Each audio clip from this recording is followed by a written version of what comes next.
కూడా నమస్కారములు తెలియజేస్తున్నాము. ఈ యొక్క సమయంలో మీ కాలనీలోనికి మేము ఒక పాట పాడుతూ వచ్చాము.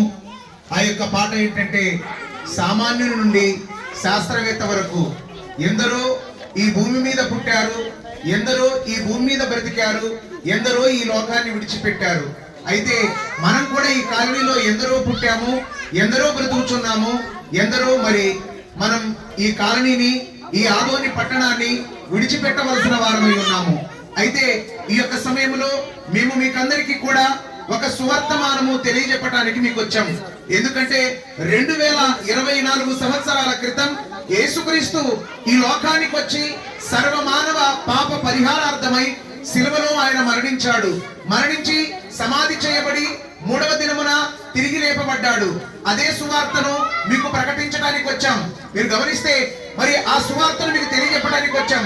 మీరు వింటున్నారు కాబట్టి విన్నటువంటి మీరందరూ కూడా గమనించాలి. ఎందుకంటే యేసు మాటలు వింటే కులం పోదు, మతం పోదు, ఏం పోదు, మనిషిలో పాపం పోతుంది. కాబట్టి పాపానికి ప్రాయశ్చిత్తం కలగాలంటే, పాపం పోవాలంటే ఏంటో తెలుసా? పాపం పోవాలంటే ఏం చేయాలి?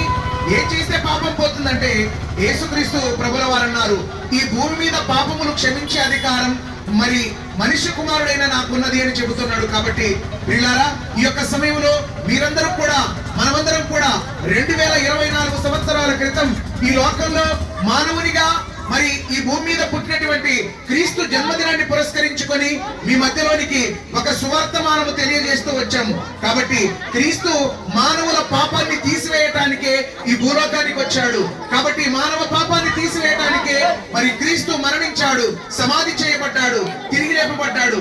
కాబట్టి మనం కూడా మరణం వరకే జీవితం ఉంది, మరణం తర్వాత మరో జీవితం లేదనుకుంటే పొరపాటు. ఎందుకంటే ఈ భూమి మీద బ్రతికినటువంటి మనకు ఈ భూమి మీద బ్రతుకుందని తెలుసుకున్నాం. అదే విధంగా మనకు కూడా మరణించిన తర్వాత ఏ బ్రతుకు లేదనుకుంటే పొరపాటు. మరణించిన తర్వాత కూడా మరో బ్రతుకుంది. అది ఎక్కడంటే స్వర్గం, కైలాసం, వైకుంఠం, పరలోకం అని అనేక పర్యాయ పదాలతో మనం పిలుచుకుంటున్నాం. కనుక ప్రియులారా, ఆ స్వర్గం, ఆ వైకుంఠం, ఆ యొక్క పరలోకం చేరాలంటే క్రీస్తు అన్నాడు, నేనే మార్గము, నేనే సత్యము, నేనే జీవము, నా ద్వారా తప్ప ఎవరును పరలోకములకు అనగా తండ్రి యొద్దకు చేరలేరు అని సెలవిచ్చాడు.